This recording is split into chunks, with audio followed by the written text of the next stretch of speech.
is your main event. Mark's podcast brought to you by the Unhinged Sports Network. I'm your first host, lifelong wrestling fan, former radio guy, and cat dad, Troy. And with me today, very special guest. He is the Mr. Fuji to my Yokozuna, Banzai. It's Mr. Warren Hayes from the Mr. Warren Hayes Show. What's up, man? How you doing, Troy? Thank you very much for having me on the show. I'm doing great. Excited to be here. Don't have a chance to talk about classic wrestling all that much, so I'm really looking forward to it. Yeah, no problem, man. Real quick before we start here, I'm going to see. I don't know if this is going to come across on audio, but I'd opened my first beer of the night. There you go. My work is done, cracking the beer. So there we go. Going to have some fun on the show today. So tell us a little bit about your show, the Mr. Warren Hayes Show. I do. Go figure. I do a wrestling podcast, and I record it live every Thursday night over on YouTube.com/Mr. Warren Hayes. So every Thursday night, 9 p.m. I set up and I talk about the big things in wrestling, the things that interested me. You know, I don't necessarily cover everything nitty gritty. I don't talk about all the matches or everything that happened like on Raw and Dynamite and Impact and stuff. But, you know, the things that interested me, the big talking points. That's what I go over, have a good time doing it. Every Thursday is when I record. Otherwise, and you can watch it on YouTube or on your favorite podcast app as well, on the Mr. Warren Hayes Show. So it's a good time, yeah. And I've been doing it for a few years. Not gonna stop anytime soon. I'll tell you that much. Cool. And you said you go live on Thursdays, or yes. Do you post it on Thursdays? No, I go live on Thursdays. So I just it's into the deep end. and there are people who join me live, and I chat with them as we go along and interact with them. It's a good time. Yeah, I enjoy it. I wouldn't still be doing it if I didn't have fun. That's for damn sure. I'll tell you that. So what time Thursday do you go live? 9 p.m. Eastern time. Okay, awesome. Then for all of you out there, if you are listening on the podcast feed, we actually go live on the Unhinged Sports Network on Wednesdays.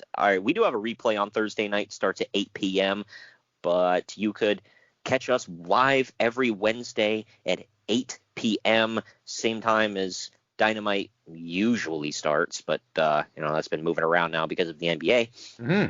But so 8 p.m., and for my co-host Greg, who's on the West Coast, it is 5 p.m. Pacific time, and then we have a replay right after at 9:30.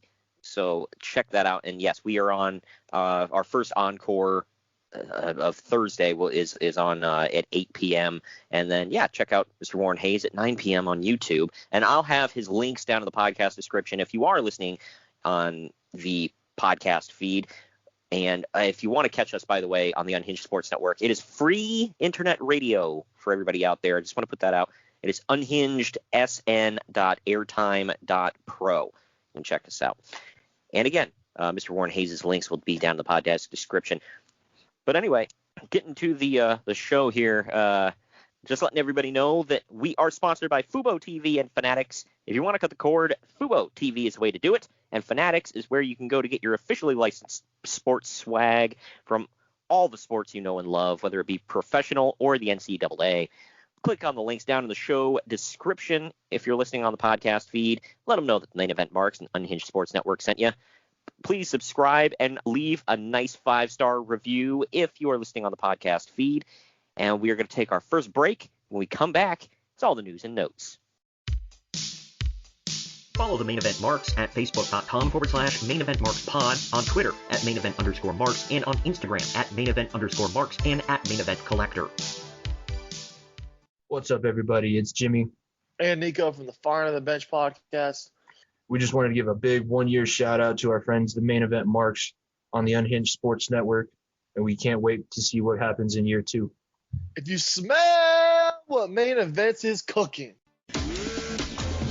Get all the best podcast swag from the Main Event Marks. Our merch shop offers custom graphics, including the podcast logo, on hats, shirts, masks, greeting cards, and more. There are tons of new designs with more dropping all the time. Just head on over to redbubble.com/people/Main Event Marks to grab your podcast merch today and become an official Main Event Mark. That's redbubble.com/people/Main Event Marks. The Main Event Marks are available wherever you get podcasts and on YouTube. Now back to the show. News and notes time. You ready to dive into this, man? Absolutely. Let's do it. All right. 1993, June of 1993 to be exact. Rumors are running rampant about what would prompt Vince McMahon to step down as president of the WWF and turn power over to Linda, especially what with a grand jury investigation into the company ongoing. Titan spokesman Steve, I'm going to butcher this name, but Steve Planamenta, whatever, either way, brushed off the gossip by saying, quote, "It's not as big a deal as people are making it out to be. People are reading things into this that aren't there," end quote. Yeah. I don't know your exact age, but how old were you around this time? Old enough to understand that it was a load of crap. Yeah. It really was. I remember this for sure. Nothing obviously happened, but have you heard the rumors about when he brought in Jerry Jarrett? People claim that he was going to hand the company over to him. Yeah, I've heard those rumors. I can't possibly imagine. Right. Jerry Jarrett being, come on. Like, yeah, I can't possibly see that happen. For sure, the smartest move was just be like, no, the CEO, I'm stepping down. CEO of the company is Linda McMahon. She's duly appointed by a fair vote, whatever. It's like, yeah, sure, yeah, but at least that makes sense. Well, and plus he had an infrastructure in place to book the cards and keep the show going. Sure. Like, I mean, obviously he had final say over everything, but everybody else was doing their job at this time. He was just the top guy saying, "Yep, that's good," or "Nope, change it." Mm-hmm. So, yeah, I mean, why would he need Jerry Jarrett? Linda would just be there to keep operations running. That's all she would be needed for. If anything, wrestling has always been a business of liars, right? It's always been a business right. of smoke and mirrors. We were all led to believe in our young age that Jack Tunney was the president of WWF. Yeah. Right? So, I mean, of course, this, it would require a little more subterfuge, but if you wanted to bring in Jerry Jarrett as the puppet or the mouthpiece, pretty sure that would have been fine. I mean, at that point, Jerry Jarrett wasn't doing much, if memory serves me right. Can you imagine those Jerry Jarrett promos? Well, well, Hogan, well, you gotta, defend the title, huh? That's the only thing. And Vince is always, he doesn't like the Southern accent for, I know, probably very, very Freudian reasons. Let's put it that way. Yeah, he was raised in the South. So. Yeah. Story with his father and whatnot. So, probably, right. He probably just has a natural dislike, But, I mean, it would have been something. But Jarrett was running the USWA at that point, and they did have a talent exchange program set up with the WWF. So, I don't know. Maybe it was closer than we think it was, but it's just hilarious to me. My favorite story about that relationship was when they were setting up that relationship with Vince, and Jerry comes into the locker room and says, "Well, we're going to work for Vince, so all y'all better be off steroids." And Dutch Mantell was in the locker room. He said, "Well, damn, Jerry, the way you're paying us, we can't even afford to be on food." That was my favorite story. That's a great story. And the thing with the Jerry Jarrett WWF thing is all the people involved that will actually talk about it can't be trusted. Mm-hmm. Because on one hand, you've got Jim Cornette, who's pro Jerry and sucks up to Jerry and loves everything Jerry's ever done. And then on the other hand, you've got Bruce Pritchard, who hates Jerry, can't say one nice thing about Jerry other than, he kept his nice little territory running in his little tiny area, and he sold out that one little arena every week. It's like, for God's sake. So you can't trust either one of these guys when they talk about it because they're both jaded. Yeah. Regardless, NBC is already working on a major story about the wrestling business based on whether or not charges are actually filed against Vince McMahon. They've actually been contacting all the ex-WWF guys currently in WCW, but no one has cooperated yet. The feeling seems to be that it's better not to burn your bridges with the WWF, especially since WCW is, quote, on a train headed nowhere at the moment. Yeah, I'd say. Mm-hmm. In 93, at least, yes, very much so. Man, WCW 93 was kind of boring, I'm going to say. Mm-hmm. Greg and I remember this one specifically because last October, we were going to review Halloween Havoc 1993. We'd watched the show. I gathered the notes. We sat down. We recorded the show, and we said, that sucked. Let's scrap it. It just, and I've never done that before. We've covered some awful shows. And for anybody. That was Cactus Jack and Vader, right? Yes. Okay. And that was the only semi-entertaining thing on the show, really. So other than that, the show kind of sucked. Right. So if anybody wants to go back and watch that thing, it was just boring. It wasn't anything like, oh my gosh, that's so hilariously bad.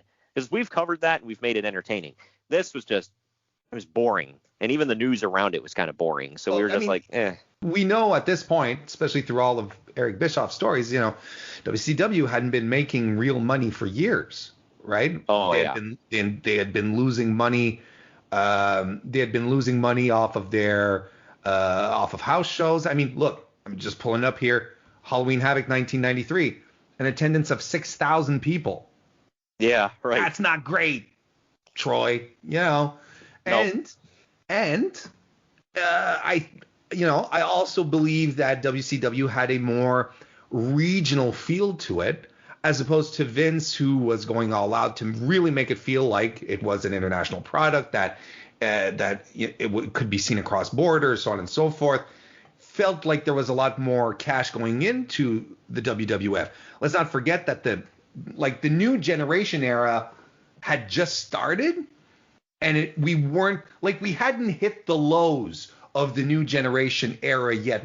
The steroid trial cost them what, like $5 million in fees? Ultimately, yeah, it wasn't good. That's a hell of a kick.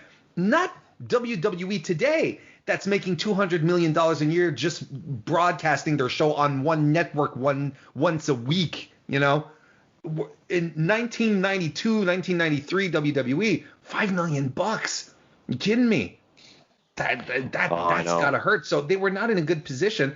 But my point being is that leading up to this, WWF was on a roll. And we're on a roll. The WrestleMania had become a pop culture phenomenon. Well, now in the archives, if anybody wants to go check it out, we covered earlier this year. We covered WrestleMania 8, which was from 1992. That was the Macho Flair affair, and it also had not this match was great, but the match the night closed on Hogan and Sid. Mm-hmm. So they were running high. That was a great WrestleMania. Mm-hmm. So if anybody goes back and checks that out, I don't remember. WrestleMania 9 was here. It was historically bad. WrestleMania 1993 was just kind of a bad year in wrestling, period. It wasn't. But it had some highlights, which we're going to cover here on this show for sure. So don't tune out yet. But speaking of Hulk Hogan, his numbers continue to drop at a disappointing rate. His shows against Money Inc. have been drawing in the 3,000 range, which means that his name basically means nothing at this point. Well, about that. I mean, it meant nothing. Well, I'm not even going to say it meant nothing in WWE, but his stock was dropping in WWF, but he was going to go to WCW, pop big numbers for them, and then the worm would start to turn within a year, I'd say. By 95, people were like, Hogan. By early 96, they were definitely like, Hogan. And then by the end of 96, he was the biggest star in the business again. Mm-hmm. And even Uncle Dave Meltzer was counting out the Hulkster, saying he was done, pack it up, go home. Nobody cares about Hulk Hogan. And he showed him, man. Can you imagine WWE booking or creative, whatever you want to call it, ruining a top star? What? Oh, what? Yeah. Well, it was just when you've had so much Hogan for years and years and years, there's only so much you can take. but I mean, when you think of like hindsight is always 2020, right?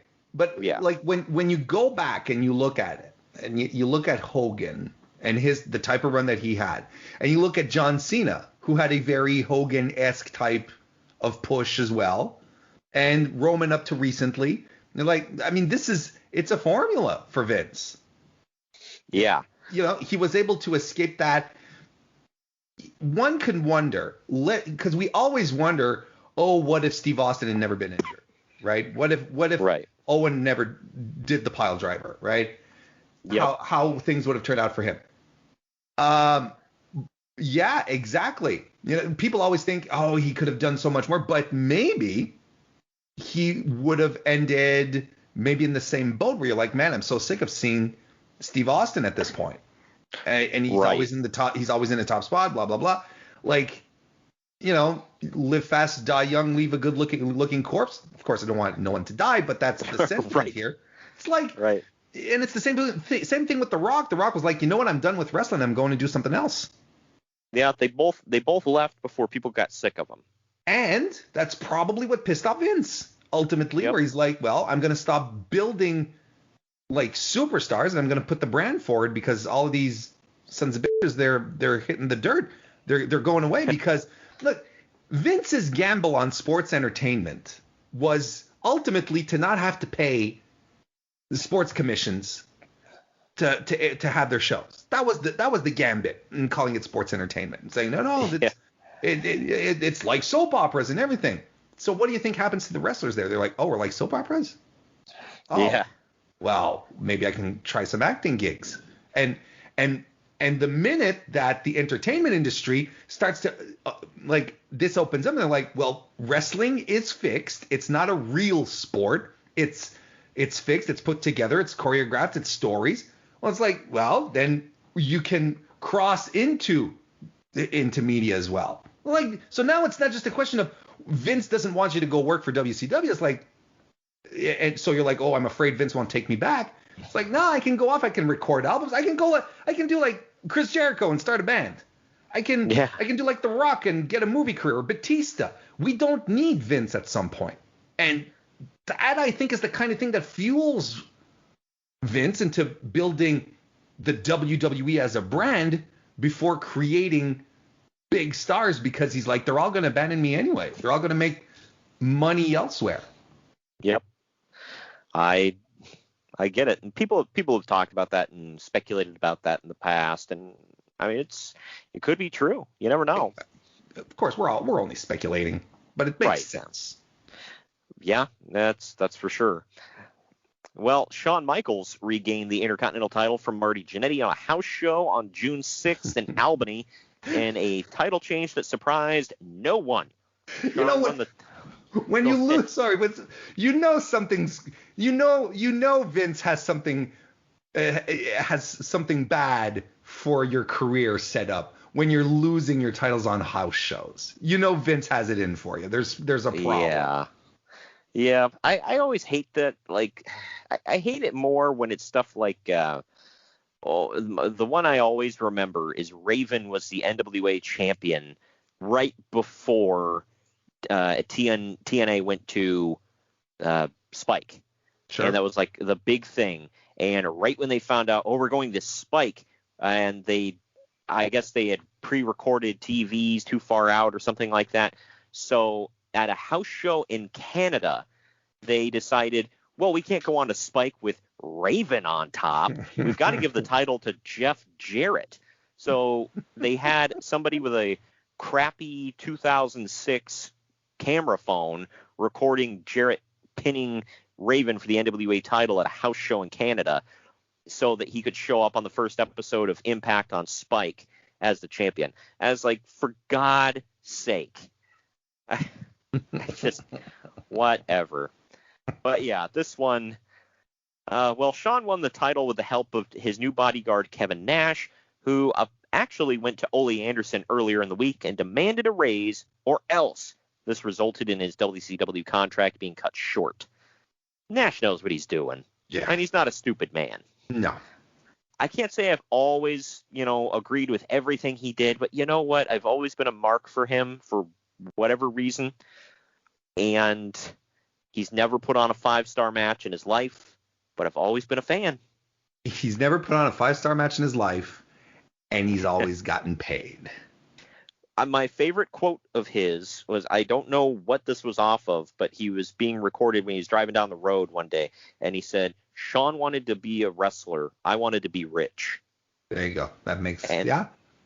I got to send everybody back to our last week's episode. He was on 2006's TNA Slammiversary. He took on Chris Sabin. Somebody in the crowd had a sign that said, Kevin Nash, ow my quad.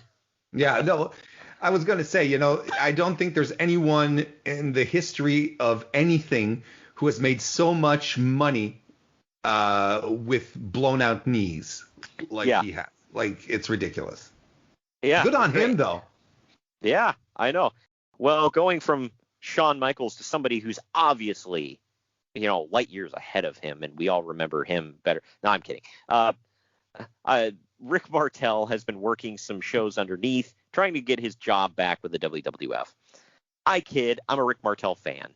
And me too. Yeah, I was going to say, you being Canadian, I'm sure you like him. Rick Martell is from my hometown. Like my first exposure to wrestling is through Andre the Giant and Gino Brito's promotion called International Wrestling, or Lutte Internationale, based out of Montreal, the Montreal territory, basically. Oh, wow. And Ricky Martell, as he was known in the day, because you put a Y at the end of Rick to make him a baby face, right? He was the ultimate, white meat, smiling, kiss the baby's baby face. Was Dino Bravo there? Was that the one? Here's the thing. I'm from Quebec City, and you probably know more about Montreal, right? Which is one of the biggest cities in the country. Quebec City and Montreal have a rivalry because we're two, just for a bunch of reasons. Sports teams. we had pro NHL teams. There's been a rivalry between Quebec City and Montreal for years. Dino Bravo was the Montreal babyface, and Ricky Martel was the Quebec City babyface. So, So they were still babyfaces, but when it was time for them to lock up, it was a big deal, and it was like, Dino Bravo representing Montreal, and Ricky Martel from Quebec City, and so if they wrestled at the Forum in Montreal, well then everyone was like pro Bravo, but let's say they'd wrestle in the Coliseum in Quebec City. Then it's you'd have everyone would be cheering for Martel. I even met him when I was I was a lad, I was a kid, and he was. But I mean, my mother was volunteering at a food drive one year, and I was helping out. And at some point, he arrives and he's doing the work. He's lifting crates and unpacking boxes of food and canned goods and putting them in bags and whatnot. And I don't remember. I must have been 10 years old or something like that. I'm like, it's Rick Martel. And my mom says, let's go say hello to him. I'm like, no, Mom, no. But she's like, yeah. So she brings me over. I wouldn't say drag. I was putting on an act, but I was kind of excited. And I go up to him and she says he's a huge fan of yours, and he bends down and he ruffles my hair. And I don't remember what he told me. Probably something like stay in school, kid. Something like that. But yeah, I was like, it was a big deal. I bet, yeah, wow. Yeah, and as a kid, I wasn't much of a fan of his because I started watching wrestling in late '97, I want to say. So sure. He was, I think, he might have been still in WCW at that point. I think he was on the tail end of a very nondescript run in WCW. Yes.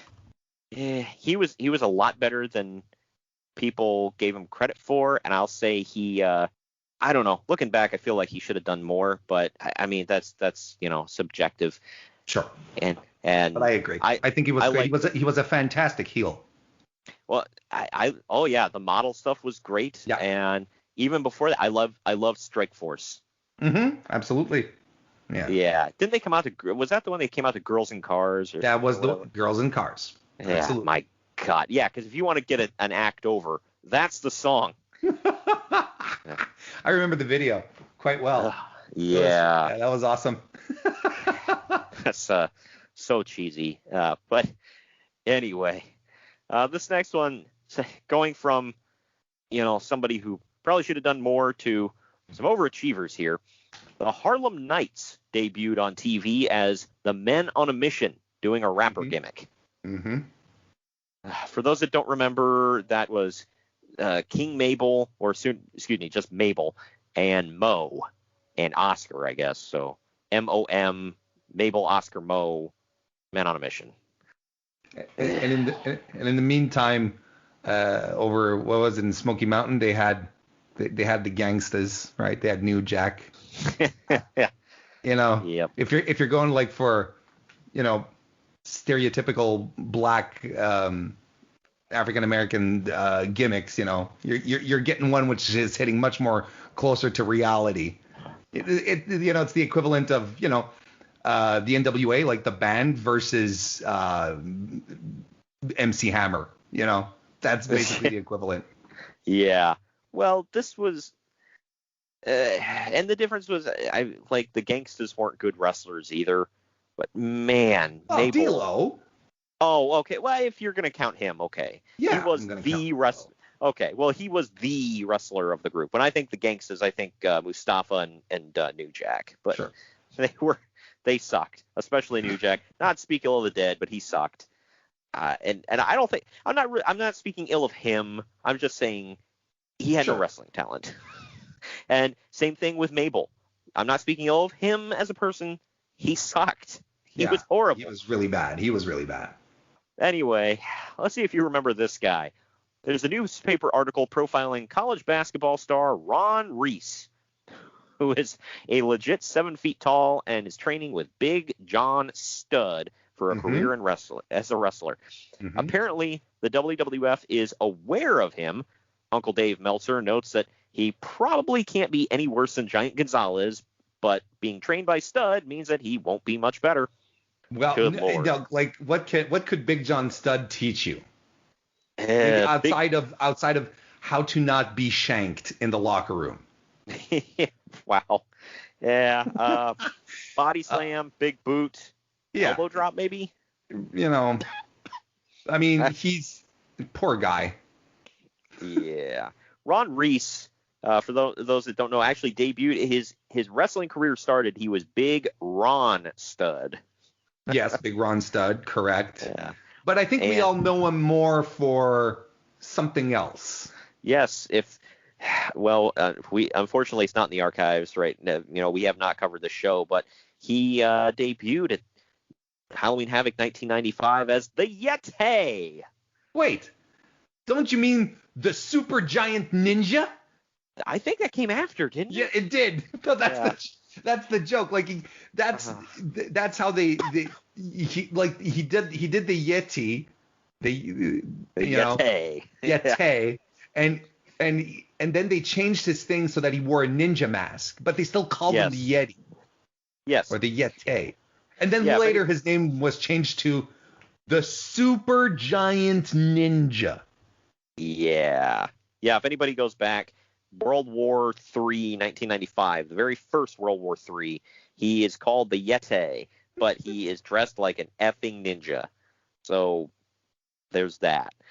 But I'll always remember when he came out calling himself the Yeti, dressed like a mummy, and he butt-fucked Hulk Hogan on pay-per-view. That's pretty much it. Pretty much it. Yeah, oh, man. That was something. Anyway, moving on. In WCW, Bill Shaw created a new drug policy to replace the previous policy from Cowboy Bill Watts. If you're using HGH, tainted supplements, diuretics, or steroids, you're going to rehab. Then you'll be fired if you get caught again. Testing will be random, based on, quote, reasonable suspicion, and urine samples will be monitored for potential tampering. Well, according to Eric Bischoff, during his regime, they did pop a few people. But during this time, I don't know how strict they were about it. It's hard to say. Like, these policies were extremely porous for a long time. There's a lot of things that could slip through. That's a really good... I mean, look, if Eric Bischoff is on his podcast and he's, not singling out, we found this guy and that guy and fired him or suspended him or so on and so forth, probably a lot of blind eyes were turned. Yeah, I know he said they that's popped a few people. I think that's fair. Yeah, this stuff, I mean, I believe Davey Boy Smith was, if he wasn't there already, he was about to be there. So there's that. I think Sid was over in WWF at this point. So, or was he in '93 or had he gone back? I think he was still here. I think he was still in WCW. You mean? Yeah. I think so too. I don't think he had quite been. Don't think he was quite signed yet. Okay, he popped up in WCW in May. So we're on the cusp. Yeah, so he literally just showed up in WCW. Right. So, okay, there we go. It's a hell of a time for him to pop up with new drug policies. I mean, look, I'm not saying he did something, but I'm not saying he didn't do nothing. All right. No, that's it. Yeah, that's it. That's the assumption right there. Absolutely. Yeah. I'm going to use my 1/4 Italian when I say, look, I'm not saying he did it, but I'm not saying he didn't. I'm not saying nothing. All right. But anyway, Shane Douglas did an embittered interview with a wrestling newsletter about his exit from WCW. He claims that WCW has a steroid problem and that he's done with the business and will be going back to teaching full time. Also, lots of top talent will be leaving WCW in the coming months and going to the WWF. Well, I don't know about that second part, but Shane did not go back to being a teacher full time. He went to ECW for a bit. Mm-hmm. And then he would, for whatever effing reason, go to WWF after they told him he was going to be Dean Douglas. Yep. So, I hope not much prescience there on Shane's part, but I'm sure this is all Ric Flair's fault in some form or another. It's all Ric Flair's fault.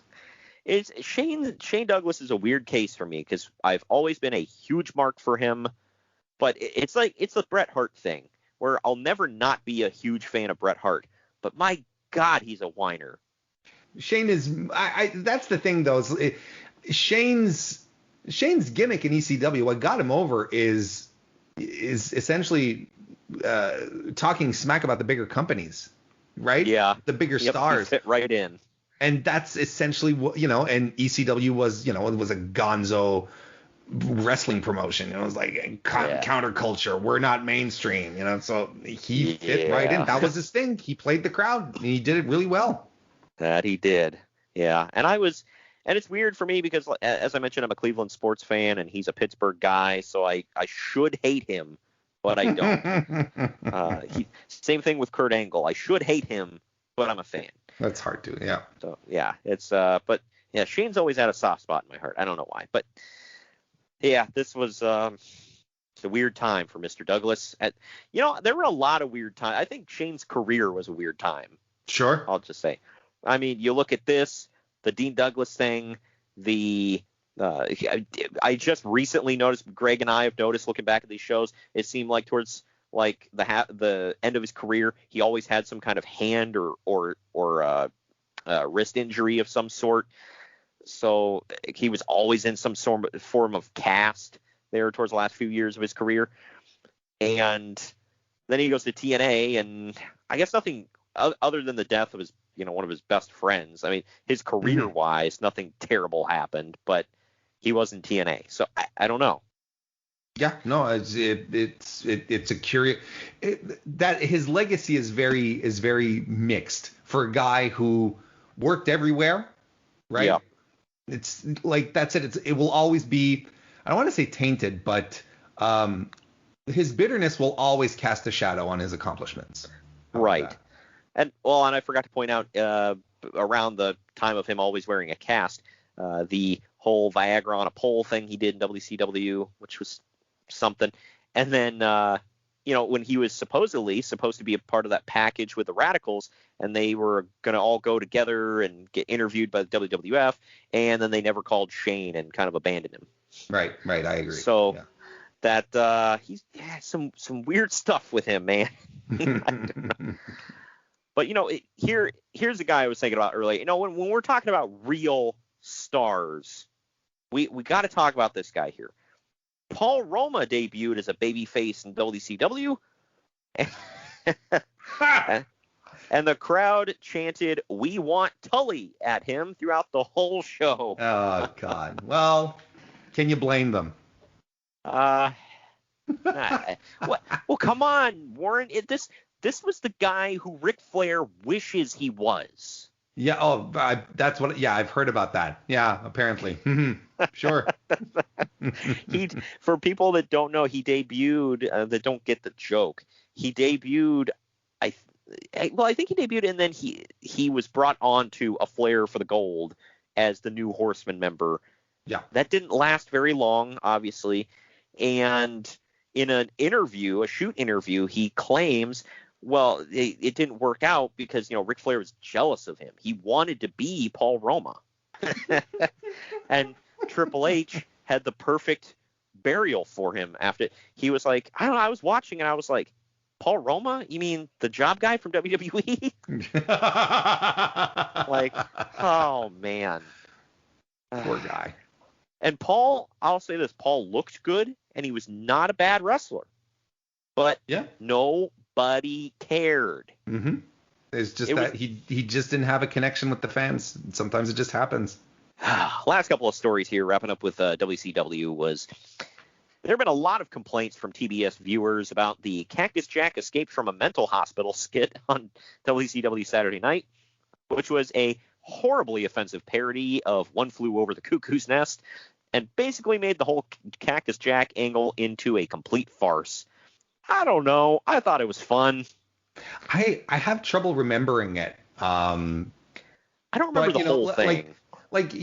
This, it's not new that wrestling will attempt things and will get, the attention of media and be like, oh, they shouldn't have done this, or people, it was maybe a little less commonplace back then because social media just wasn't around. But Pillman and the Gunn, right? Oh yeah. Pillman's got a gun. Yes. Yeah. So, to me, it's kind of part and parcel with wrestling, especially in the 90s. Like, especially in the 90s, as we move forward to the 2000s, that kind of stuff just happened more regularly than anything else. Cue the Greta Thunberg, how dare you? How dare you? But yeah, I don't know.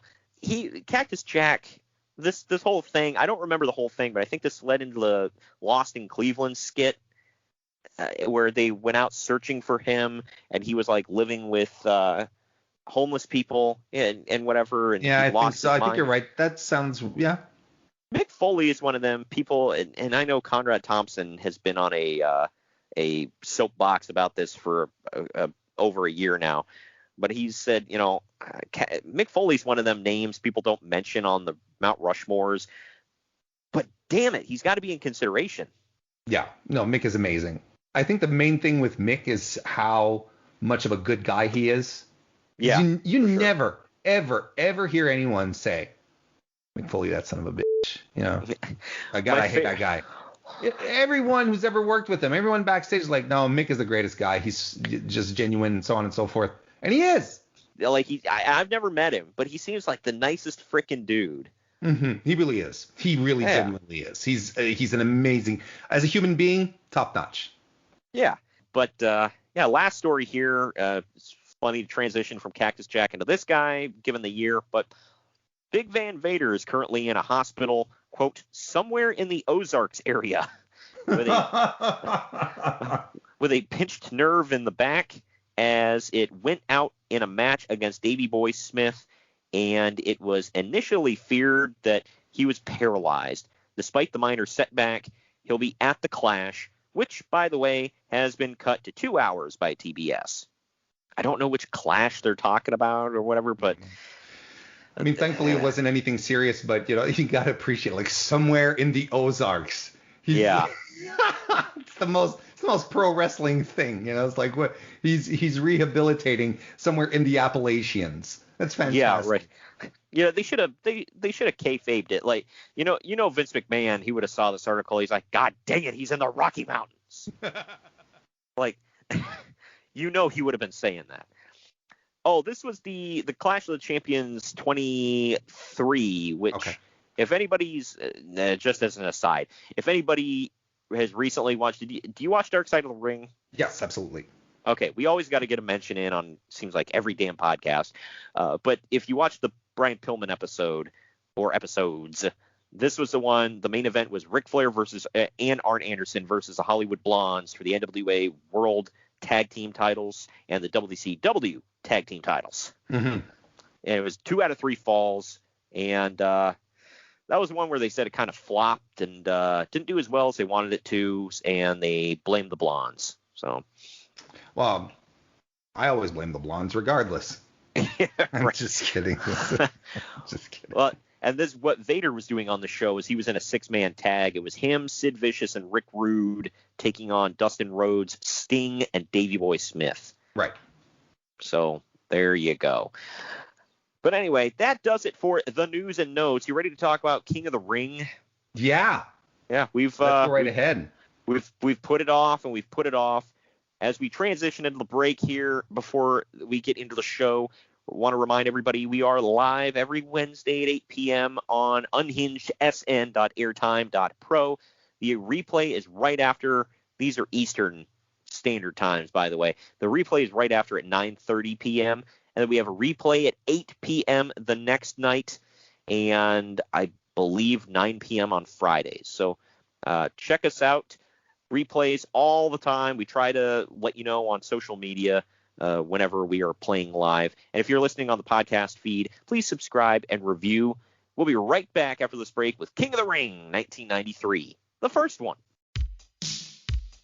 Follow the Main Event Marks at facebook.com/Main Event Marks Pod, on Twitter at Main Event _Marks, and on Instagram at Main Event _Marks and at Main Event Collector. How's it going, Main Event Marks universe? This is Jacob Grandi, always reporting from WrestlingWithWrestling.com and the Dragon Suplex Podcasting Network of the Curt and Jerkin podcast.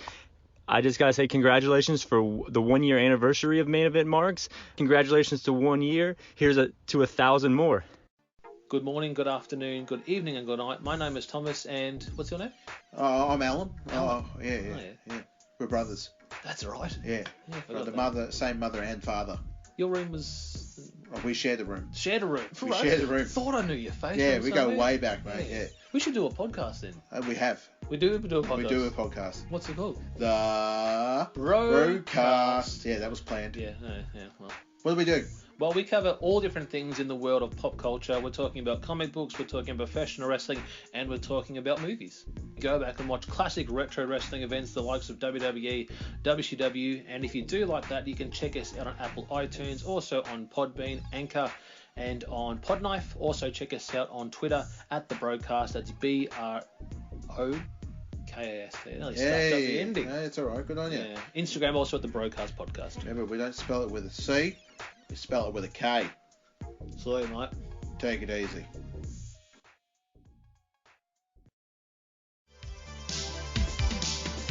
The Main Event Marks are available wherever you get podcasts and on YouTube. Now back to the show. All right, we are back.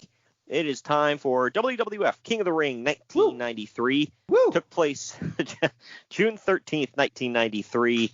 The tagline, "Who will be king? Be a part of the coronation." The venue was at the Nutter Center in Dayton, Ohio. The attendance was a sellout of 6,500, which leads me to believe that they just I don't know if maybe they've built onto it since then, because the Nutter Center, as it stands now, holds over 10,000. Okay. Yeah, they probably did. Yeah, because I'm like, either that or they just set up so much equipment that it took 4,000 seats out of the equation. I don't know. But it was a legit sellout, apparently. The pay-per-view buy rate was, they had 245,000 buys. So it was okay. Not great, not bad. This is actually the lowest attendance of any King of the Ring event ever. So there you go. The buy rate, however, was the highest of any King of the Ring event until 1999. So maybe I was wrong about it not being great. So I don't know. Either way. Vince McMahon kicks off the event by shouting at us in the opening promo, welcoming us to the heartland of America. Yes. And running down tonight's card. And by God, they crammed that Heartland of America thing home. Oh, God, did they ever. You couldn't miss it. It's like, do you guys just not want to say Dayton? Because they just kept saying, we're in the Heartland of America. Like when they were in Saudi Arabia, they kept saying, oh, we're in the Crown Jewel. Yeah. Like, okay. I don't know what it is with him and the gimmick names for locations. Either way, our three-man announce table is a bit odd. It's Jim Ross, Bobby Heenan, and the Macho Man Randy Savage. As they're talking, they can barely be heard because the sold-out crowd is thunderous for this one. They're very into it. It's good stuff. Yes. I wish they were still like that, because the last time I went to any show at Dayton, they were so boring. Dead, boring.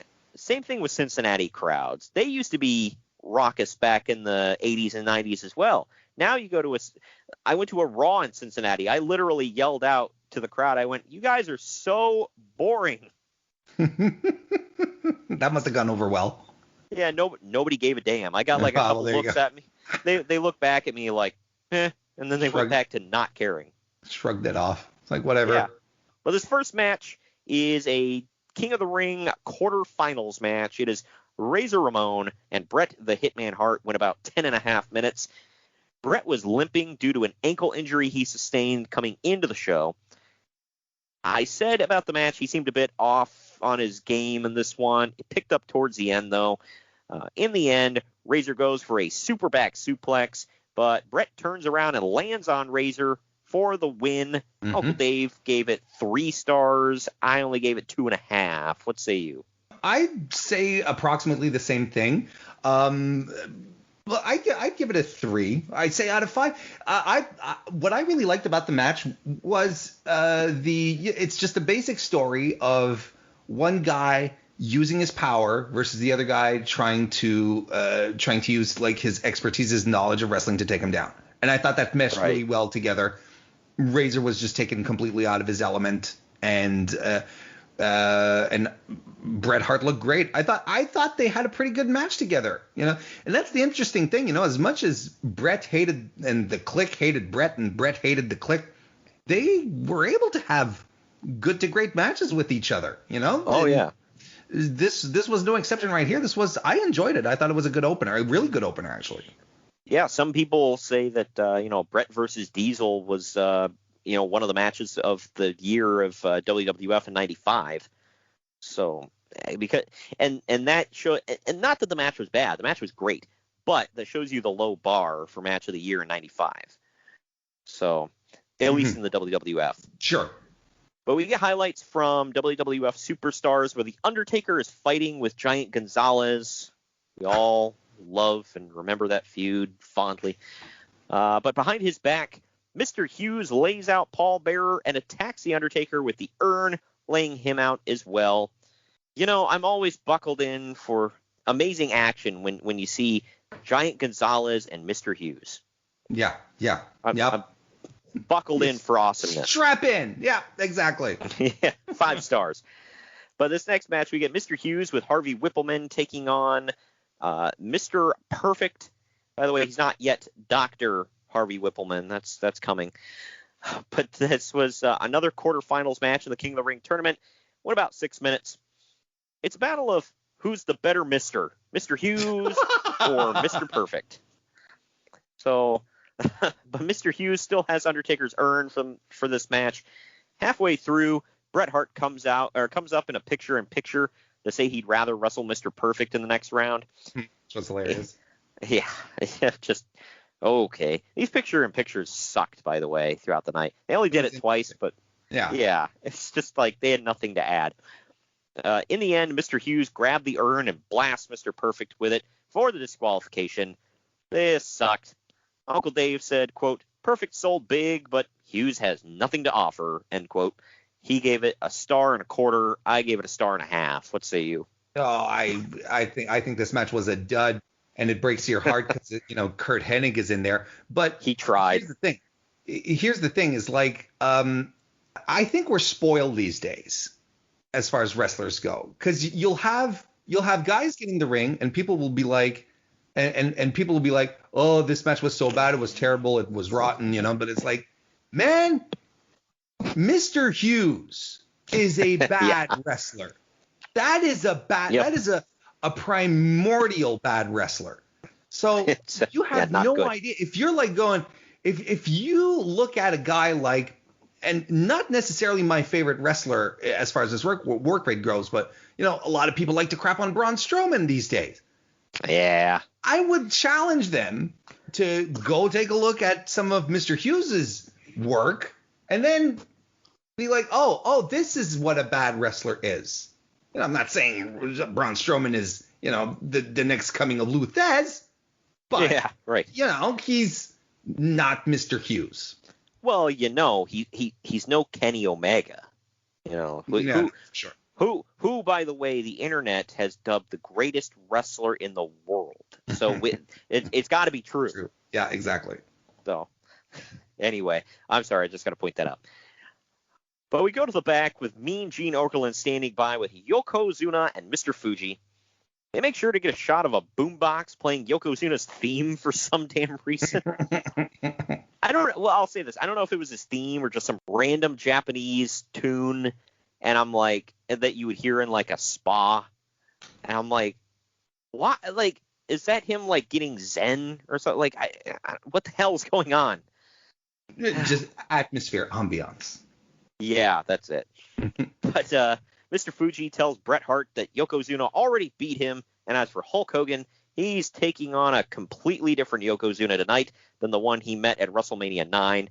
Well, yeah, he's not taking on a guy who just wrestled 20 minutes.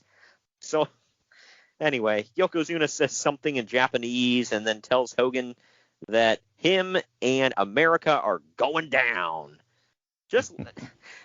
I did point out, just looking at Yokozuna here when they did the close-up of his face, I don't know why I never realized when I was younger that he was clearly Samoan. Well, because you were young enough to believe everything that WWE was giving you, so that's all right. I know, yeah, because when they finally said, when I finally found out he was Samoan, I was like, what? He's not Japanese? It's like, no, dude, effing look at him. I don't know. But anyway, the next match was Bam Bam Bigelow taking on Hacksaw Jim Duggan. Again, when I see Hacksaw Jim Duggan, I just strap in for mediocrity. Yeah. This was another quarterfinals match in the tournament. It went about 5 minutes, which is 4 minutes too long. Duggan is wearing a singlet at this point. He's still pretty over for the crowd, so I'll say that about him.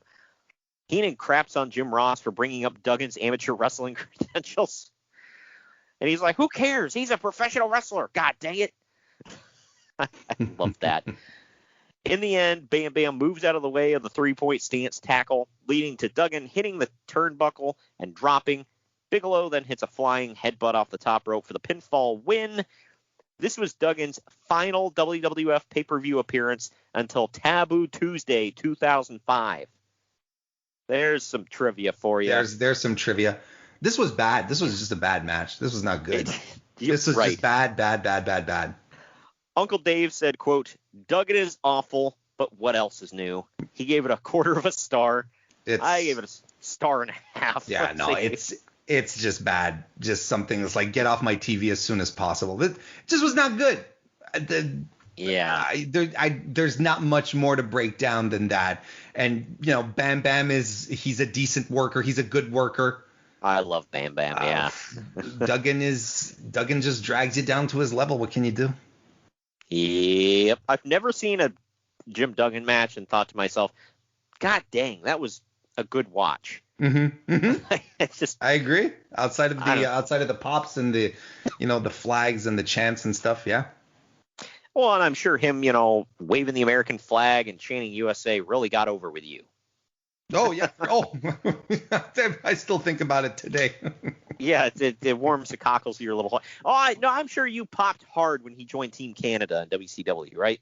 Yes. Oh, absolutely. Yes. It was like, right. Yes, that makes up for all the years. Sure. Yeah, that was great. He just pulled a title out of a dumpster. He's Canadian now, and it's great. But anyway, we now go to the back with Terry effing Taylor standing by with the Smoking Guns and the Steiner brothers. The Guns put each other over and talk about their finisher, the revolver. Scott Steiner says that the Frankensteiner is going to be their key to victory, and Rick Steiner says something about being the biggest dogs in the ring, and then he barks. And this was at the time where Rick Steiner was the crazier of the two Steiners. Yeah, right. I always and it's like, I'm not trying to offend anybody with it, but it's the only thing I can think of when like, if anybody goes back and watches his old NWA, WCW promos, he sounds like he has special needs when he cuts his promos. Because he's like, we're going to clothesline you, and then we're going to Steiner line, and then, we're going to beat you. I'm like, are you Bobcat Goldthwait? Like, I don't know what's going on with him. You had him in just like a minute. He was scared. He was like flinching. His face went. Well, and then to further this, he has problems. At one point, they had him paint a face on his hand and talk to it. Oh, that's right. I remember that. That's right. Alex, I think, he called his hand. That is Alex the Hand. Yeah, it was a weird one. It just, looking back at it, all I can think of is Cartman painting Jennifer Lopez on his hand. There's a South Park reference for you, anybody out there. Anyway, during Lex Luger's posing in front of a mirror in the ring before his match, Bobby Heenan does his best John Madden impression by drawing circles on the screen around Luger's muscles. They label it a brain scan. Get it? Stupid. The referee then decides that Luger needs to wear an elbow pad over the steel plate in his forearm, or he will be disqualified.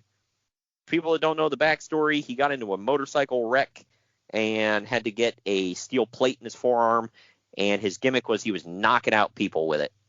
So there you go. That's a weapon you can't take away. Nope, you can't do anything about it. It's surgically inserted. What are you going to do? Yeah, right. Put an elbow pad on, pal. God dang it. But this next match was the Narcissist Lex Luger taking on Tatanka, or as they refer to him, the Native American Tatanka. Mm-hmm. In case you got him confused with the French-Canadian Tatanka. For instance, yes. You want to make sure that the nationalities are down pat. Absolutely. Right, yeah, just in case. Just in case. But this was another quarterfinals match of the King of the Ring tournament. Went 15 minutes. Luger throws Tatanka out of the ring and then poses more, but Tatanka gets back in and throws the big mirror on top of Luger to start the match.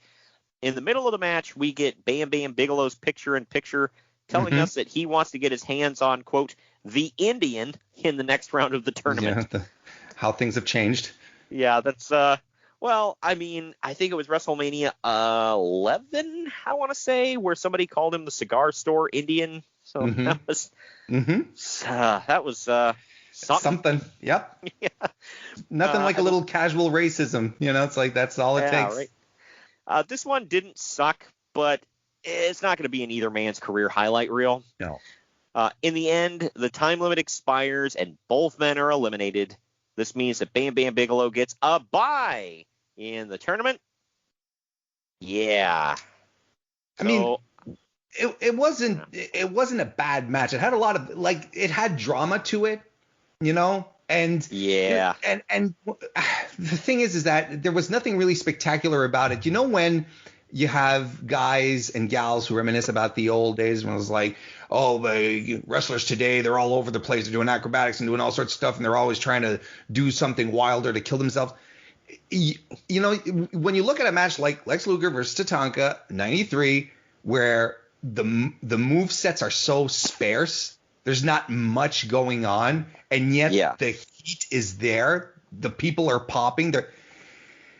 There's a case to be made, but at the same time, like anything, wrestling evolves, everything changes, interests evolved, just like in any kind of form of entertainment, everything changes. But it is interesting when you look back then and, Lex Luger is dropping just, elbows and people are boo, they're getting up and they're, wow, okay. Yep. it's a whole other perspective. Well, Uncle Dave gave this 2.25 stars. I gave it an even 2. What say you? I'd go with 3. There was like really? I'd go with the audience really made this match. Yes. Yeah. The audience cared. I'll say that. Yes. And I've always liked both of these guys. I don't know if I like them working against each other, but I like them. So it is what it is. After the match, Lex Luger grabs the microphone and tells Tatanka he was close to beating him and he wants 5 more minutes. The fans and Tatanka want it, but the ref says no. Luger takes off his elbow pad and knocks Tatanka out with a running forearm to the side of the head. Apparently the reason they did this draw, by the way, is because they booked themselves into a corner. Both men were on an undefeated streak, and they didn't want to end it here. So you get the tie. There you go. There you go. Yeah. All right. Well, after the match, we go backstage with Mean Gene Okerlund standing by with Mr. Perfect and Bret Hart. Mean Gene stirs the pot, asking if Bret wanted to face Mr. Perfect because he thinks he's an easier opponent. Wasn't that great? I was like, what are you doing, Gene? Gene is just like, he's poking the bear, right? He says, why did you say you wanted to face Perfect, Bret? Is it because you think he's an easier option? I'm like, Gene! And he keeps going with it, and every time Bret was like, well, no, I meant, what? He's like, well, I mean, did you really? And it's like, what the hell, man? What are you doing here? But you know what the greatest outcome, the greatest thing that came out of this, the ultimate outcome of this is that it turned into a my dad can beat up your dad thing. Yes, that was my favorite part of this whole thing. I like how they actually recognized it's like, hey, we're both second generation, because they didn't always bring up Larry, Larry the Axe. No. So that was something they kind of kept. It was like every once in a while it's like, oh yeah, his dad was a wrestler. I mean, Bret, obviously they beat it home about his family, but yeah. So either way, Bret tried to deny it. Perfect got heated here. Perfect says that his dad could beat Bret's dad on his best day, and says that after SummerSlam he owes Bret. This was so good. It was one of the best. Like, we're gonna talk about the match, right? Which is one of the greatest, I think, in WWE history. It's easy a top 20. Like, I'm being generous, but there's always room to argue, right? Yeah. But like when you consider, like, even this interview, even the lead-in to this great match was great. Yes, it was. Like, everything was spot on. Yes, for sure. I loved it. And getting into the actual match, like you said, was one of the greats, and we'll talk about it here. It was Bret the Hitman Hart versus Mr. Perfect in the WWF King of the Ring semifinals. It went just shy of 19 minutes. This could have been the finals right here. Mm-hmm. And I would have just end the show right here, man. This is it. But I did find it a little funny that Jim Ross said that both Bret and Curt's dads were, quote, big brawling wrestlers. All right. I don't think anyone ever described Stu Hart that way. I wouldn't describe him as big. Wouldn't describe him as a brawler. But no. even he would have been, what, in his 60s at this point?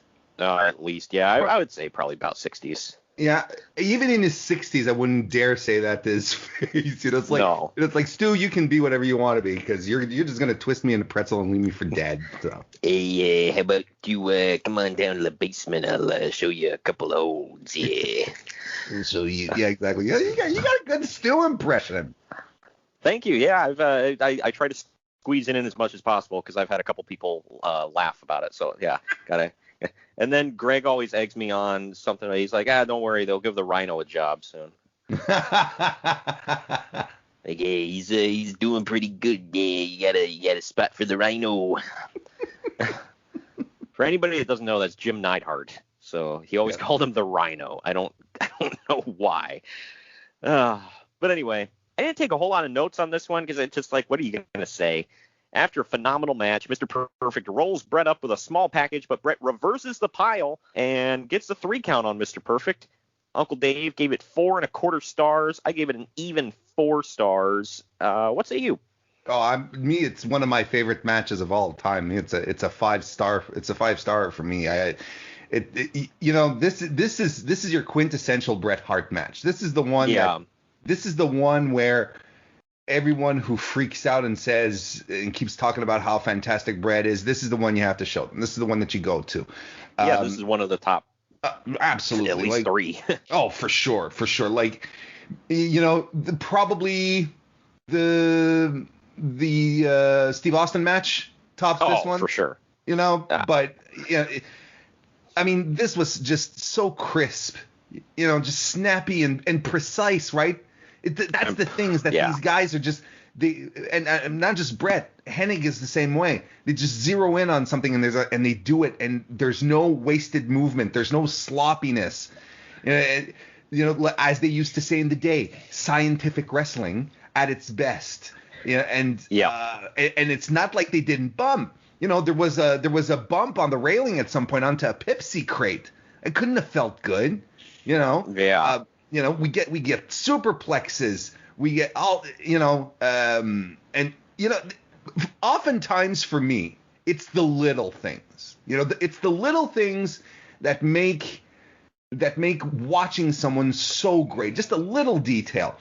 And they kept pointing out how beat up Bret was because he was limping. He had taped up fingers. So, and he still, he was the Iron Man here tonight. That was the point I wanted to bring up. He went for the fingers because that's what Razor Ramon worked on in the first match. So everything worked. The story they tell about Bret Hart throughout this tournament cannot be. You can't get the ending you get of this tournament without this match happening smack dab in the middle of the pay-per-view. Like, from a purely storytelling perspective, Bret going up against Razor Ramon, who works his fingers, works his hands, crushes his hand. He works a near 20-minute match with Mr. Perfect, exhausts himself, like works, cardio, limbs. Perfect works his legs. Like, he's in trouble. So when he does get to the main event, when he does get to the finals, and fucking Bam Bam gets a bye, you're like, you're already rooting for Bret. Right. Well, and after the match, Mr. Perfect rolls out of the ring and he shouts, "That was bullshit." Clear as day. I love that. Like that. Oh yeah. I know they loosen up a little bit on pay-per-views, so I'm sure he was like, whatever. But either way, he gets back in the ring, he shakes Bret's hand, and he walks off, which that was pretty cool. Yes. But now we go back to this goofiness. Is Mean Gene Okerlund backstage with Hulk Hogan and Jimmy Hart. The camera zooms in on Jimmy's jacket that's airbrushed with Hogan's face on it during this promo. Hogan says, quote, "There's no water around us. There will be no sneak attacks." So I'm assuming he's referring to Pearl Harbor. Yes, he is. Which, happened 50 plus years before this. God dang it. Anyway, when Jimmy Hart talks, his promo ends up becoming the lyrics of Hulk Hogan's American Made theme in WCW. Did you notice that? Yes, I did. You're right. I wonder if he was, when he sat down to write the theme for WCW, maybe he just went back to this promo and took some notes. Or maybe he was already working on it, right, at this point? Because Hogan left about, 10 months later? Something to that effect? Right. Well, he probably, I'm going to assume he because sometimes back then people would they would carry around a legal pad and write down little promo notes, whatever. Sure. So maybe he did that, and then he was like, man, what are the lyrics going to be? And he saw that, and he's like, perfect. Hogan then asks Yokozuna what he's going to do when the largest guns run wild on him. I just loved the America versus Japan feud in 1993. Right, and at some point, not to get too historical / political necessarily with it, but sure, Pearl Harbor, absolutely, sneak attack, no one ever saw it coming. One of the greatest disasters in American military history, at least in recent military history. But then the U.S. dropped a fucking atomic bomb on the Japanese. So I think it's okay to just let it slide. But this one is for the WWF World Heavyweight title. It's Hulk Hogan with Jimmy Hart defending against Yokozuna with Mr. Fuji. This one went about 13. This was Hulk Hogan's final WWF pay-per-view appearance until No Way Out 2002. Mm-hmm. At one point, these two get into a nearly 3-minute bear hug spot. That was fun, but the live crowd was hot for it. So who am I to talk crap, I guess, you know. I hate bear hugs. I've always hated, well, at least not always. That's untrue because at some point I'm a child. But yeah, right. Once you get into the age of reason, yeah, and you look at a bear hug and you're like, what? The guy who is in the hold, right? You're screaming at your TV saying, "Poke him in the eye! Yeah. Punch him! Yeah, knee him, something." There's so many things you can do to get out of a bear hug. Stop it! And Hogan is not above eye rakes, even as a baby face. So Yokozuna manages to kick out of Hogan's big leg drop. Mm-hmm. Then, in the end, a random photographer gets up on the apron, because there were a bunch of, they said, Japanese photographers were all around there, the Japanese media. And this guy, who looks like he's going to go out like, I don't know, gigging frogs or something. He's got something over his, so I don't know, like beekeeping. I don't even know. But you can't see who it is. It's a photographer gets on the apron with his camera. Hogan comes over and is like, what's going on, brother? And when he snaps a picture, a fireball shoots out of the camera into Hogan's face. That was something. Yokozuna throat chops Hogan down, hits a leg drop of his own, and pins him for the win. Apparently that referee, who they never did reveal the identity, by the way, it was Harvey Whippleman. The photographer. Yes. Oh, yes. Yeah, the photographer was Harvey Whippleman. They never did say it. It never played into anything. They were just like, yeah, forget it. Nobody cares. Which is a WWF staple, it seems. But, the original plan for this was to have New Japan Pro Wrestling referee Tiger Hattori as the assigned referee, and he would help Yokozuna win by screwing over Hogan. Uncle Dave said about this match, quote, "Hogan got the biggest reaction of the night, but whether he can still draw remains to be seen." Yeah, we'll see again. He did draw for WCW as a face. Yes. But then he'd draw huge as a heel. So he also, by the way, compares this to the booking in Memphis with frequent title changes and angles. Sure. Wait till the Attitude Era, buddy. But he's not wrong. Like this, like especially coming off, like immediately off of Bret Henning. Yeah. This stunk. This is right. not good. This was your classic Hogan match, but like it was bad. A huge contrast from earlier. Now here's the thing, and I don't want to spend too much time on this, but there is a bit of context here that it just boggles your mind when you think about what's happening. In April, just a couple of months before this, you had WrestleMania 9, right? Which had one of the most questionable booking decisions that WWF ever made. Where Yokozuna in the main event wins the title off of Bret Hart, but then Hulk Hogan comes out after the match, challenges Yokozuna and wins the belt back like in a flash, right? Right. And 2 months later, Hogan is dropping the belt back to Yokozuna. Now, I'm completely aware that this has absolutely everything to do with Vince's renegotiations with Hulk, right? There's no way that Vince was probably like, well, put the belt back on you, brother. It's like, yeah. Well, that was more like my Hulk impression, but pal, there you go. God dang it, pal. God dang it, pal, you'll get the belt back, and I'll give you more money. But ultimately, Hogan was like, nah, man, on the other side, they're giving me more money, and I'm working less dates. What are you talking about? Right. So when you look at it, ultimately, it just doesn't make any sense at all. Well, you know what that ending showed me was that where Canada failed, America, picked it up. All right. Okay. All right. Of course, you could always make the argument. It's like, well, Canada softened him up for you, you know. Sure, I think that's a fair assessment. I'll go with that one. You got the Canadian Superman, and the American Hero. Yes. And the fake Japanese Samoan. So there you go. There's a mouthful. Right. But after the match, Yokozuna drags Hulk Hogan to the corner and hits a bonsai drop. Randy Savage claims that Yoko just, quote, crushed the American dream. Mm-hmm. Well, no, Dusty's over in WCW right now.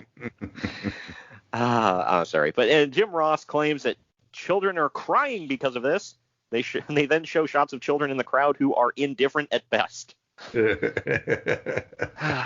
Agents come out to help the Hulkster to the back as Yoko celebrates with the WWF title in the ring. As he should. Go. Right. And he gets pictures with the quote-unquote Japanese media and all that stuff, which I'm sure was just a huge thing over there. Not. But we go back to Terry Taylor backstage, the stooge of all stooges, the original nephew to Uncle Dave, Terry Taylor. I'm sorry, I give him crap, but I've made it known I'm a Terry Taylor fan. Sure. For what that's worth. Yeah. There's a lot to love about Terry Taylor. Oh, he was so underrated in the ring, but that's beside the point. Either way, he's standing by backstage with Mr. Perfect to ask him how he feels after losing to Bret Hart. How the hell do you think he feels? Bad. Perfect says that he hurt his back and fingers in the match with Bret, and he imagines that Bret isn't feeling good either. He ends the interview by saying to keep your eyes on Mr. Perfect. Yeah, because you're going to take the Lloyds of London settlement here before long and stay out of the ring, and then you're going to go to WCW and wrestle again. So there you go. Either way, we now go to Mean Gene Okerlund backstage with Shawn Michaels and his new large body. Mean Gene asks Shawn if he thinks that two titles could switch hands tonight, and Shawn says that Hulk is a dinosaur that got gobbled up by Yokozuna. Mean Gene asks Michaels flat out who his bodyguard is, what his name is, and Shawn says his name is Diesel, and he's a Mack truck ready to run everyone over. There you go. Did you know that Shane McMahon came up with the name Diesel? No, I did not. That's interesting. Yeah, because they were trying to come up with a name for him. They were like, what the hell do we call him? And he said Diesel. And they were like a truck? And they're like, no, like, when you're like real buff and huge, they say you're Diesel, And they're like, okay, we'll go with that. Yeah. But anyway, a little factoid there for you about Kevin Nash. But this next match, man, the Smoking Guns of Billy and Bart Gunn, they are teaming up with the Steiner brothers of Scott and Rick, taking on Money Inc. of Ted DiBiase and IRS, and the Head Shrinkers of Fatu and Samu. They've got Afa in their corner. Oh, man, a whole lot of people in this match I couldn't give a damn about. It was an 8-man tag team match that went just shy of 7 minutes. I'm joking. I care more about more people in this match I care about than not, but either way. One tag team on either side, by the way, was just in WCW a few years before this. And by that, I mean the Steiners and the Head Shrinkers / Samoan SWAT team, whatever you want to call them. Jim Ross breaks kayfabe at one point and admits that IRS is Mike Rotundo. Oh, man. And they grill him for that. In the end, DiBiase releases the $1 Million Dream on Billy Gunn at one point for whatever reason so that he could mock his partners. And then Billy gets a quick schoolboy pin on DiBiase for the win. This was Money Inc.'s final WWF pay-per-view match and DiBiase's second to last WWF pay-per-view match, with his last being his loss to Razor Ramon at SummerSlam. Uncle Dave said, quote, nothing to it as a match. Rick Steiner never even tagged in. He gave it a star. I gave it 2. What say you? The only note I took about this match was why did Ted let go of the $1 Million Dream? Why? Do you want to win the match or not? No, he wants to mock him. No, I know, but this is the thing that bugs me. That ultimately always irks me. It's like, where it's like, why didn't he pin him? Oh, you just wanted to make fun of him. Look, you're a professional fighter. right? This is what you do for a living. You win matches, you make more money. That's how it goes. That's always how it goes.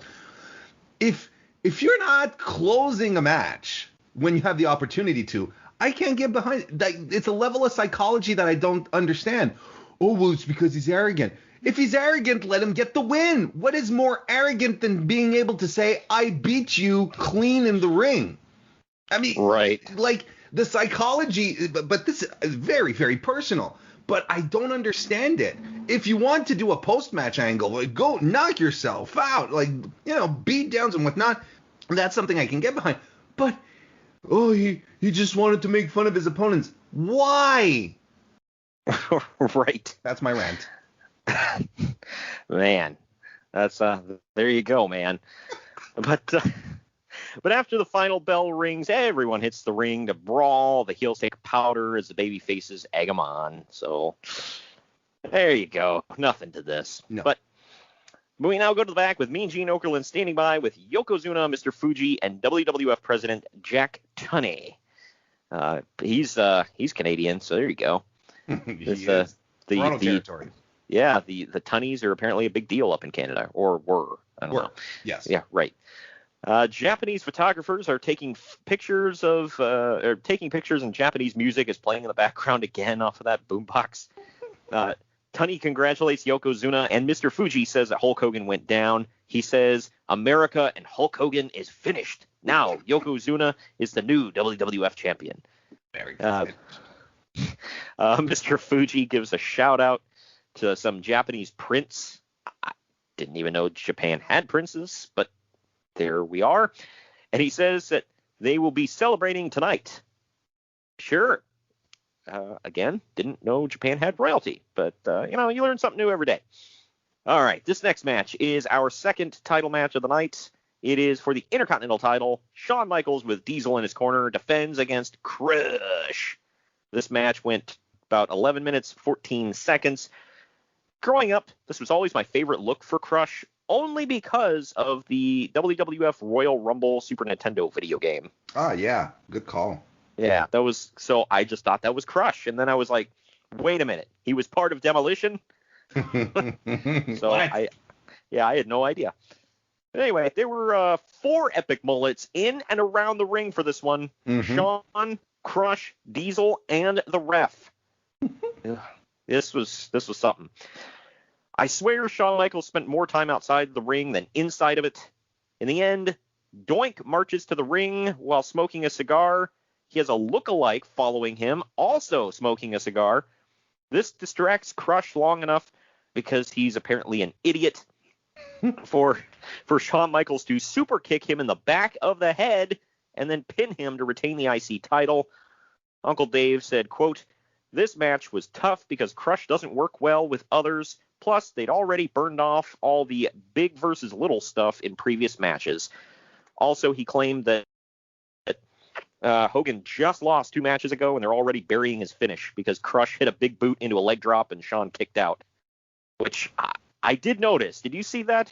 Yeah, I did. I don't have many notes for this match. I noted that this is probably top 3 Crush matches in WWE. Yeah. It isn't saying much, but he worked hard. Like this. Yeah. You can't complain about the work here. They told a good story. At the same time, they were taking the opportunity to put over Diesel, as a threat, or as, the heater, I should say. Yeah. So, there was a lot of moving parts here. But, man, the cigar smoking doinks, I'm like, all right.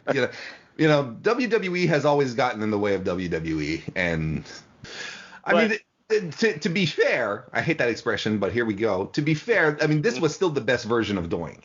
This was the best. The original concept behind Doink, you liked it, but yeah, Krusty the Clown, basically. There you go. But Uncle Dave gave this a 1.5. I gave it 2.5. I thought it was at least average. What say you? Yeah, I think it was. I'd give it a 2.5 because I really thought everyone worked really hard. I thought they worked really hard. Same here, right? And then after the match, the Doinks take off to the back, and Crush gets up and just bolts after him. So I wonder what happened there, or which one he caught. I don't know. Either way, We're going to take our second to last break here. When we come back, we're going to get into the main event of the night and all the wrap up. We'll be right back after this. Follow the Main Event Marks at facebook.com/Main Event Marks Pod, on Twitter at Main Event _Marks, and on Instagram at Main Event _Marks and at Main Event Collector. This is Delvin Cox, host of the Delvin Cox Experience, and I want to say happy 1-year anniversary to the Main Event Marks. And that's the bottom line, because Delvin Cox says so. Peace. Fubo TV offers you live sports and TV without the overpriced cable. Fubo TV offers 100 channels, live and on demand, plus over 130 streaming in 4K, and a cloud DVR is included. The Fubo TV app is available on all smart devices, so you can watch what you want when you want. There are no hidden fees, and you can cancel anytime. Cut the cord and sign up for your free trial at Fubo.tv today. Fubo TV is a sponsor of the Main Event Marks and Unhinged Sports Network. Main Event Marks are available wherever you get podcasts and on YouTube. Now back to the show. All right, we are back. And speaking of which, we go to the back yet again with Mean Gene Okerlund standing by with Bam Bam Bigelow, who's smacking himself and getting really intense. Mean Gene lays out how Bam Bam got a bye in the last round, whereas Bret wrestled 2 long matches already tonight. Bam Bam didn't say anything of note, so I didn't take any notes. But here we are with this one. It's Bam Bam Bigelow versus Bret the Hitman Hart for the WWF King of the Ring finals. It went 18 minutes, 11 seconds. The announcers point out that not only has Bret wrestled for a combined 30 minutes tonight, but he's limping and his fingers are taped up. Not that I blame Bret for being a little slow in this one because of what I just mentioned. Sure. But he gives most of the match to Bam Bam, who is taking his time, just beating his ass. He really lays into Bret's back in this one, avoiding the already obvious injuries. Which is weird, right? I'm glad you noticed that. I thought it was strange, too. It's like he's got, the ribs, the hand. You've got, why start working another body part? Yeah. Bam, bam. It's like, just go for anything that's already been beaten up. I know. It's like he's limping. Go for the leg. Damn. Anyway, at one point when the referee is arguing with Bam Bam inside of the ring, Ludovic Shawn comes out with a chair and hits Bret in the back with it. He's outside the ring, by the way. I forgot until this just now. I was like, oh, yeah, Luna was with Bam Bam for a while. But it's so random. It really is. I think it's because of the tats on the head. When you look at it in a vacuum, you're like, what? Yeah, it's got to be because of the head tattoos. That's the only thing I can think of. Well, finally, Bigelow hits a flying headbutt to Bret, and he pins him for the win. However, Earl Hebner waves it off. Howard Finkel messes up and says that the decision has been reversed, but then he corrects himself and says that, no, the match is restarting. Because, this kind of stuff frequently happens where a referee is like, hey, I know how we say the referee's decision is final, but another referee's decision can change that. So it's not final. No, and don't you love the irony of Earl Hebner looking, now that, the future has already, we're looking back on this. Don't you just love the irony of Earl Hebner running down to the ring to reverse a decision and do good by Bret? Yeah, stop an injustice against Bret the Hitman Hart. That's that good old Earl Hebner that could never do any wrong. And he sure as hell didn't get fired for selling bootleg T-shirts. That's what I was gonna say. He probably came in to save Bret because Bret was probably making him some good money out of the trunk of his car. Right. They never did say why the match is restarting, by the way. Did you notice that? They never say. He's just like, nope, waving it off, restart the match. Like, right. Okay, right, why? Right. Mm-hmm. And if you're in the crowd, you're definitely not getting anything. I hate that. Yes. But I'm assuming it's due to the Luna chair shot. But again, I'm just assuming here because they don't tell us. That's probably the most logical explanation, yes. Which this kind of stuff happens on a regular basis. Nobody says a damn word, but here we are. Either way, Bret now gets a shot of energy when they restart the match. In the end, Bret Hart gets his famous victory roll on Bam Bam for the win. Uncle Dave gave this 3 3/4 stars. I will say, I hate when he does that because I'm like, what the F shaved off a quarter star? Like, you're going to get that damn granular about it? Whatever. I, on the other hand, was not a huge fan of this one. I got to commend Bret, but it was not Bam Bam's finest hour. I will say I gave it 2.5 stars for average. What say you? I'm probably more in the area of a 3.25, I'd say. God dang quarter stars. Yeah, you know, because especially when you know how good Bam Bam could go, you're like, what are you doing, man? Right? It's like, come on, Bigelow, light it up. We know you can. That's the thing, is that we know he can light it up. So it's like, but this was not it. No, and again, this is, you know, King of the Ring 93, it's all about Bret Hart. It's all about Bret working the most out of both guys who made it to the finals. It's about him getting mangled throughout the entire tournament, having great matches. So the match made sense storytelling wise. Bigelow is in control. Right. He's playing late 80s, 90s heel where he's just like methodical, taking his time, letting the audience boo him. So when Bret does mount his comeback, people get excited. Like, it's, you know, it's basic match structure for the time. But then again, you're like, it's just, that's my only issue, is that knowing how good Bigelow could be, you're like, man, what is he doing? Like, this is Mr. Hughes level stuff that you're doing, man. Stop. This was, I don't know what the deal was here. It didn't click. No, it didn't. And sometimes it just, that's the way it is. Two great wrestlers don't have good chemistry for whatever reason. And it would be weird that Bret Hart would main event next year's WrestleMania, and then Bam Bam Bigelow would main event the next year's WrestleMania against Lawrence Taylor. Yep. So, and he carried the hell out of Lawrence Taylor, but that was to be expected. Post-match, anyway, Macho Man Randy Savage hops off commentary, runs into the ring to hug Bret, and then goes right back to commentary, to which I went, what the hell did I just watch? Like, I didn't know that there was like a close thing between Savage and Hart. We learn something new every day, right? Either that, or Macho is just looking for a spot to get himself on pay-per-view more. Like, he's like, I gotta get in the ring at some point, yeah. Snap into some of that camera time, dig it. Anyway, I'm sorry, that was lame. But Bret goes up onto the platform up on the stage where Mean Gene Okerlund puts Bret's robe and crown on him. They came out with a Mattel figure of this Bret with all this stuff, by the way. That looked pretty cool.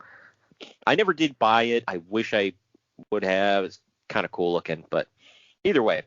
Now, Jerry the King Lawler interrupts Bret and Gene to tell Bret that he's a pretender and that he'll be a prince in his kingdom if Bret and everyone else gets down and kisses his royal feet. Bret asks where Jerry was in the tournament and says that the only king that Lawler is the Burger King. And they'd milk that one out for years. Yeah, I know. I'll tell you one thing. If you weren't, like, I wasn't familiar, like, say, with the USWA at the time, right? Or Memphis all that much. Like I said earlier, you know, I grew up watching the Montreal territory, so I didn't know who Jerry Lawler was. Same. And he was an announcer.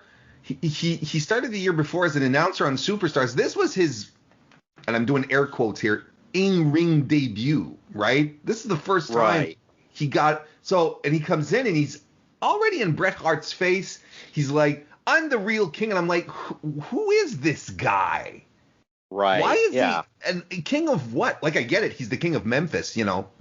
As I grew older and smarter, I get it now. That's fine. But I'm like, but we're all expected to know this guy.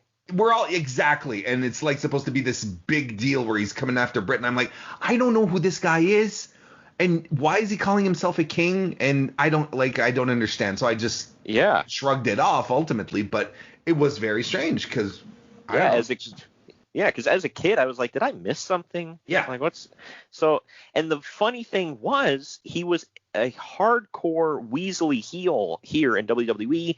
Back in Memphis, he's a huge babyface right now. Yeah. He's the king. He's the top babyface in the territory. He's booking. So it's, and I guess the people in Memphis were like annoyed by it. They're like, what's going on? Because I watch you on TV and you're not this. The kayfabe was starting to crack. Yeah. But either way, Hart leads the crowd in the Burger King chant as Lawler jumps him from behind and beats him down. He destroys Bret's crown. Man, those things were cheap as hell. They always got beat up. And he throws the entire throne on top of him. That was awesome. I was like, whoa. That was a great visual. Yeah, for sure. And then he choked Bret with his scepter. Finally, Lawler says that he's going to allow Bret to kiss his feet, kiss the feet, of the only king in the World Wrestling Federation before he kicks him down the stairs of the platform. This is how the show ends. And scene. And I like it. I like it because you get your good win, you get the baby face, and then you lean immediately into a feud. You get a heel going, get some heat going. Bret Hart didn't get his moment. Bret is pissed. It's good stuff. Absolutely. Everything here, it just worked. It connected. The one thing you could ask yourself, though, is a couple of minutes ago, Randy Savage was hugging Bret and has been, high-fiving him. Why didn't Randy then run back to help him out against Lawler? But otherwise everything was fine. Right. Well, and that would have made perfect sense too, because the crowd at home didn't know this, but there was going back to Tennessee, there was a feud there. Yeah. Yes, that's true. But anyway, that wraps up the show. We're going to take our last break. When we come back, we're going to tell you our final ratings for the show, and I will let you know what's coming up next week here on the podcast. Follow the Main Event Marks at Facebook.com/Main Event Marks Pod, on Twitter at Main Event _Marks, and on Instagram at Main Event _Marks and at Main Event Collector. Hi guys, this is Chris from Once Upon a Turnbuckle podcast, and I just wanted to say a massive congratulations to Troy and Greg for celebrating a whole year of Main Event Marks. You guys are great, your podcast is awesome, and here's to the next year and many more ahead. Enjoy it, guys. FANATICS offers the world's largest collection of official sports apparel and gear from all the leagues, teams, and players that you love, including the NFL, MLB, NBA, NHL, NCAA, NASCAR, soccer, and golf. They even offer esports gear for the gamers among us. You can shop by brand, sport, team, or player. And if you sign up for Fan Cash, you get exclusive weekly deals. So head on over to Fanatics.com today. Fanatics is a sponsor of the Main Event Marks and Unhinged Sports Network. The Main Event Marks are available wherever you get podcasts and on YouTube. Now back to the show. Final ratings time. Internet Movie Database gives King of the Ring 1993 a 7.2 out of 10. CageMatch.net gave it 7.71 out of 10. They're a lot more granular with the ratings. I give it an even 8 out of 10 because I really enjoyed the show. What say you? I'm an English major, so math sucks to me, so I'm going to give it a B because I'm more comfortable with letters. Gotcha. So is Greg. Yeah. Well, there you go. I think this was a fun pay-per-view.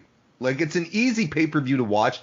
There's some horrible low points. Mr. Hughes, yeah.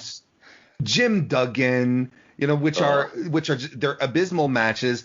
The 8-man tag is there's just nothing. It's a short match. That's, I think, one of the reasons why we didn't just tear into it, because it's relatively short. Nothing offensive happens, and you're just ready to move on. But everything is from average to fantastic, because you have one of the legendary matches in WWE canon on this show, being Bret Hart versus Curt Henning. I mean, you watch King of the Ring, you watch it all because of the Bret Hart story that they're telling throughout. They're rebuilding Bret after being idiots with him at WrestleMania 9. At least Vince spun around and was like, okay, well, Hogan's leaving. Bret, we're going to build you back up. This is what it was for. It was a Bret Hart vehicle. and it works. It was fantastic. I thought it was a really good show. It was always an easy always an easy show to watch. Absolutely. Yeah, definitely a classic. And we got to see Yokozuna kill Hulkamania in the WWF until the spring of 2002. Mm-hmm. So there you go. But all right, that does it for that, man. Our 1 year anniversary here on the podcast. This is the first show of our 2nd year podcasting. We all started, Greg and I started this in the pandemic when we were all locked down just for something to do, and we're having fun with it. But so that wraps it up. I thank you for being on the 1 year anniversary, man. Oh, I appreciate it. Thank you so much for having me. This was a lot of fun. Talking about the King of the Ring. This was amazing. I really, really liked it. Thank you for having me, Troy. It was a pleasure. Yeah, no problem. I'll send it back to you here in just a second real quick. Next week on June 16th, we are covering WCW's Great American Bash 1991. This was the show where the advertised main event was Ric Flair versus Lex Luger for the world title, but Ric said sayonara, and he went to the WWF. So all the posters and all the build-up said Flair. It was Wyndham. And we'll talk more about that next week. And on June 23rd, we are covering the 25-year anniversary of WWF King of the Ring 1996. This was the rematch between Shawn Michaels and the British Bulldog for the WWF title from Beware of Dog. The Beware of Dog match, if now in the archives, by the way. If anybody goes back and listens, that match was not good. But this one, much better. Much, much, much better. And this was the birth of Austin 316, baby. Mm-hmm. So all that and much more. There's more to come in the month that we'll talk about next week and further on. But Warren, real quick, before we hop off here, go ahead and kind of pimp your stuff one more time, your social medias and your shows and whatnot. Why, thank you again, Troy, for having me on. This was a fun talk. It's always good to go back and watch the stuff that got us into wrestling. It's always a good time. So thank you again for having me. Folks, I do a wrestling podcast. Go figure.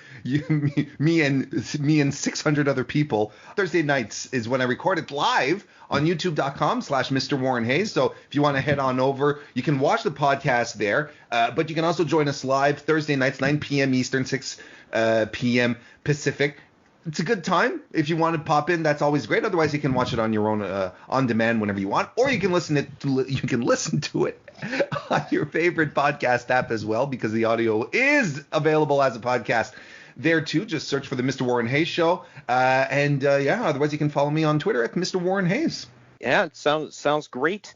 I know I'm gonna start listening to your stuff because I do. You talk more current product, don't you? Yes. Okay. I basically what I do is I basically review the week in wrestling, but the stuff that I liked, that I didn't like so much, the big events, like I don't break down every match, but I talk about good point. See, you're doing my selling for me. I talk about WWE, AEW, New Japan. Those are usually that's usually my triad, the three that I usually talk about. Dabble in some Impact, some indie shows as well. If you want to hear talk about the current product, how I feel things are going, you head on over there. Sounds great, man. Well, and go check him out. And as always, check us out live every Wednesday night at 8 p.m. Eastern, 5 p.m. Pacific on Unhinged, sn.airtime.pro. We play a replay an hour and a half after that show begins. And then we got a replay the next night at 8 Eastern, 5 Central. So you can check out a little bit of the replay and then head on over to check out Mr. Warren Hayes at 9 p.m. Thank you again, Warren. And we will see you all next week for Great American Bash 1991.